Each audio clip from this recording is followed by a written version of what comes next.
এই এই এই এই তুমি তুমি এসব কেন করছো? এসব আরে এসব করার জন্য বাড়িতে লোক আছে তো। আচ্ছা, নিজে হাতে করে পরিষ্কার না করলে কি পরিষ্কার হয়? আর তাছাড়া বৌরানীকে দেখোনি, প্রত্যেকবার এই সময়টায় নিজে হাতে করে পুরো বাড়ি পরিষ্কার করতো। তার মানে তুমি বৌরানী হওয়ার চেষ্টা করছো? ভালো কিছু দেখলে সেরকম হওয়াটাই তো ভালো। সরো। হ্যাঁ অবশ্যই ভালো, কিন্তু তোমার তো অভ্যেস নেই, যদি কোথাও লেগে যায়। আমি যদি কাজটা না করি তাহলে অভ্যেসটা হবে কি করে, তাই না? সরো।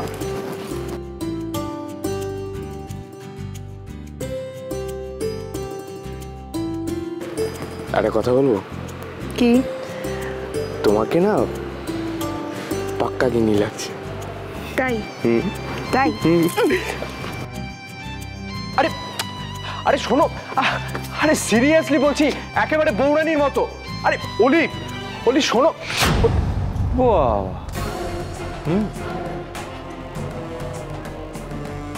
আচ্ছা দেবু,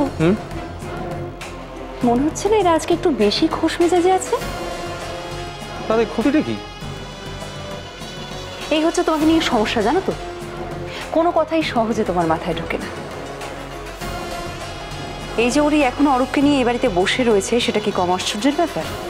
প্লাস সেদিন কনকের সাথে লুকিয়ে লুকিয়ে কফিতে দেখা করলো, কি জানি কি ডিসকাস করলো, এরপর কি করতে পারে কিছুই তো আমরা জানতে পারলাম না।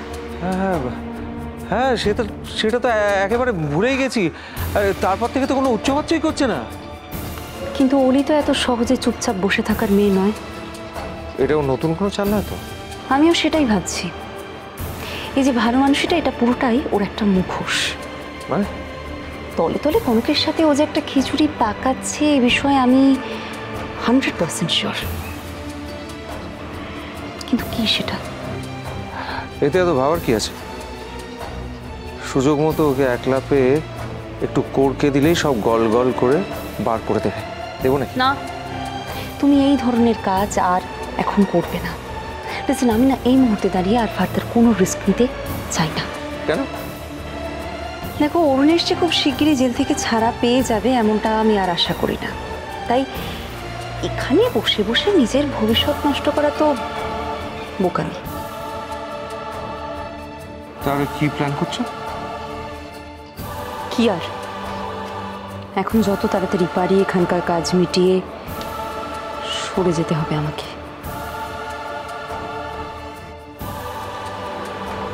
আর কিছু না।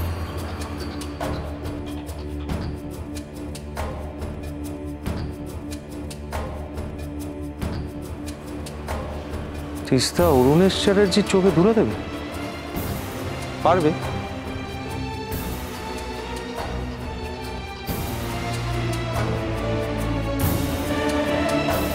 আবার কোন নতুন মতলব আছে ওরা, কিন্তু কি প্ল্যান করছে?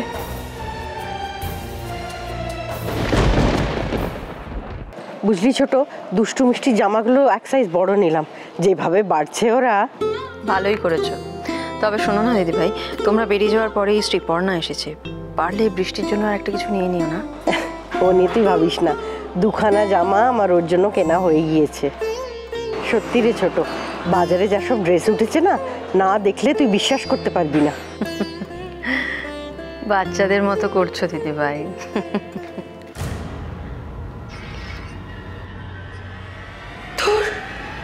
ভাল লাগে না, মা কনকটাকে নিয়ে শপিং এ চলে গেল, অথচ আমার কথা ভুলেই গেল। একবারও মনে পড়লো না আমার কথা। যে নেই তার ছবি রেখে এখানে কি হবে? দেখি তোর মতো মেয়ে না যে কোনো বাবা মা কলঙ্ক।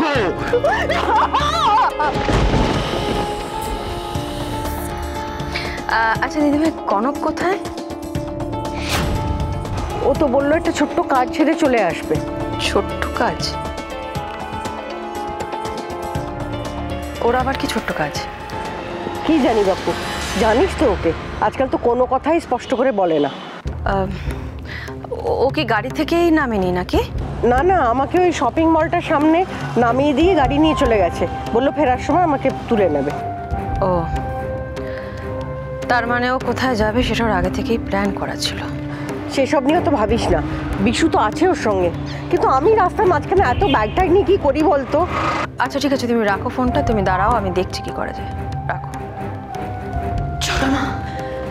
ছোট মা আপনি একদম চিন্তা করবেন না, আমি আছি তো, আমি মাকে নিয়ে আসবো।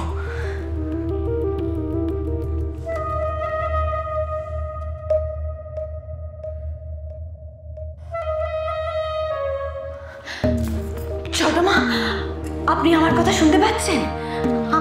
আমি ঝিলমিল। ছোট মা। হ্যালো। ছোট নাই বা কেউ আমাকে দেখতে পেল, তাহলে মাকে বাড়ি ফিরতে সাহায্য করতে তো কোনো বাধা নেই। কিন্তু আগে আমাকে জানতে হবে কনক কোথায়।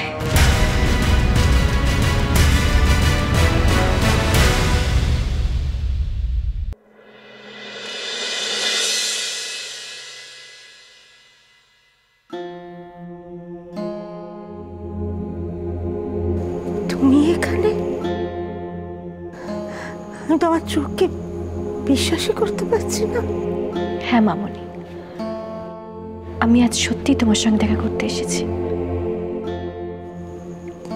ওরানে আমি সত্যি সত্যি নিজের চোখকে বিশ্বাস করতে পারছি না। আমাকে ছুঁয়ে বলবে তুমি সত্যি এসেছো? ছুঁয়ে বলবে আমার।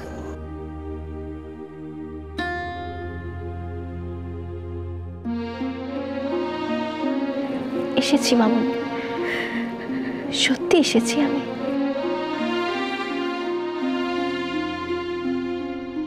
আমি জানি বৌরানী, আমি অনেক ভুল করেছি, সেই জন্য সবাই আমাকে ত্যাগ করেছে।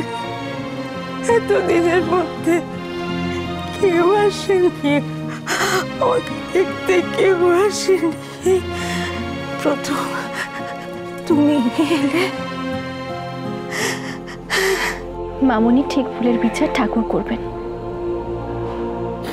আর আমাদের সময় সবসময় একরকম থাকে না। তোমার এই কষ্টের দিনগুলো কেটে যাবে, দেখো তুমি। আমার কথা ছাড়ো বৌরানী,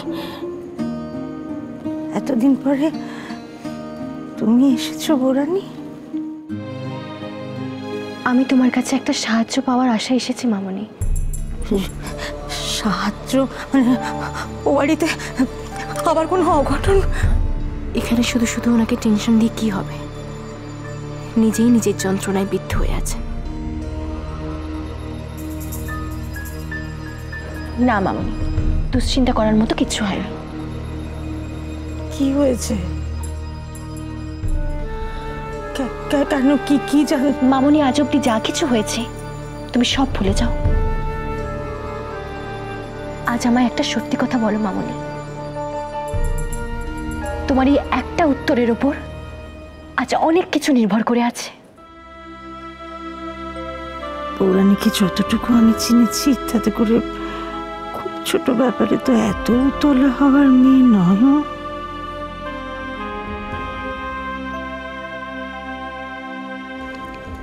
পৌরাণী, তুমি যত সহজে ভুলে যাওয়ার কথা বলছো, এত সোজা, এত সহজ সবকিছু ভুলে যাওয়া।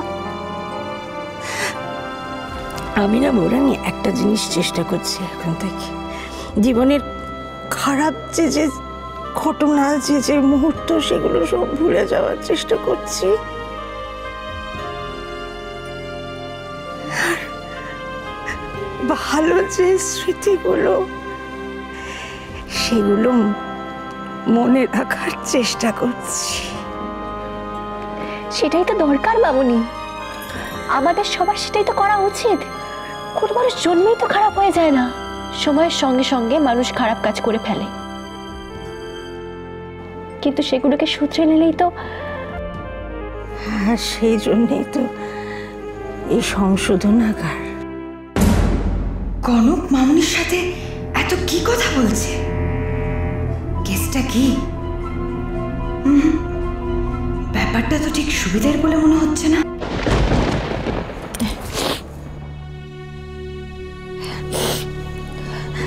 এসব কথা ছাড়ো বোরানি।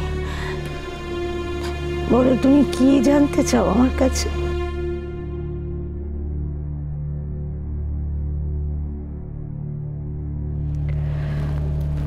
মামুনি, তুমি বীরেশ্বর বাবুকে চেনো?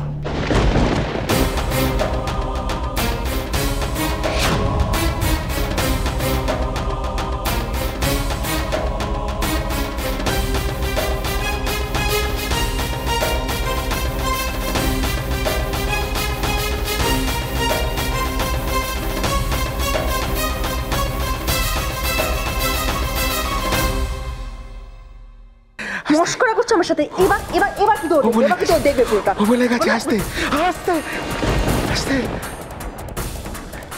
দেখি হাতটা আটকে গেল কেন? এই একই হাত দিয়ে তুই আমার হাতে বোম তুলে দিয়েছিলি না? আর সেই একই হাত দিয়ে এই বয়স্ক মানুষটাকে তুই মারছিলি। এবার দেখ আমি কি করি।